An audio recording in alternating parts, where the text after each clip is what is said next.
بسم اللہ الرحمن الرحیم۔ السلام علیکم۔ شیخ محمد راوی سے ایک عورت نے سوال پوچھا کہ ان کی شوہر کی والدہ بیمار رہتی ہے۔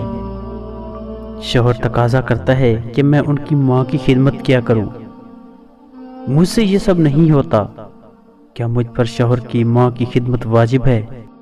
شیخ نے جواب دیا، نہیں، تجھ پر شوہر کے ماں کی خدمت ہرگز واجب نہیں، ہاں البتہ تمہارے شوہر پر واجب ہے کہ وہ اپنی ماں کی خدمت کرے۔ پھر شیخ نے 3 حل پیش کیے۔ پہلا حل، والدہ کو گھر لے کر آئیں اور دن رات آپ کے شوہر اور اس کے بچے اپنی ماں اور دادی کی خدمت کریں، ان پر یہ واجب ہے، یاد رکھیں آپ پر واجب نہیں ہے۔ دوسرا حل، والدہ کو الگ گھر میں رکھیں اور ان کی دیکھ بھال، خدمت و خبر گیری کے لیے وہاں جاتا رہے۔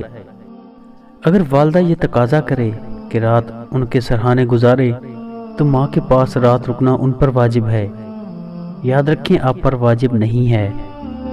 تیسرا حل، والدہ کی دیکھ بھال کے لیے ایک نرس رکھ لیں۔ اگر نرس کے لیے تنخواہ دینے میں حرج ہو تو گھر کے اخراجات کم کر کے نرس کی تنخواہ دے۔ نرس کی موجودگی میں والدہ کے پاس آتے جاتے فتنے میں پڑنے کا خطرہ ہو تو نرس سے شادی کرنا واجب ہوگا۔ اس طرح وہ 3 نیکیوں کو جمع کرے گا، دوسری شادی کا اجر، ماں کی خدمت کا اجر اور فتنے سے بچنے کا اجر۔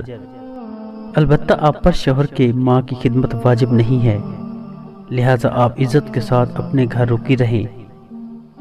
کچھ دیر سوچنے کے بعد عورت بولی، شیخ صاحب، شوہر کی ماں بھی میری ماں جیسی ہے، واجب نہیں تو مستحب بھی صحیح، میں خود اس کی خدمت کروں گی۔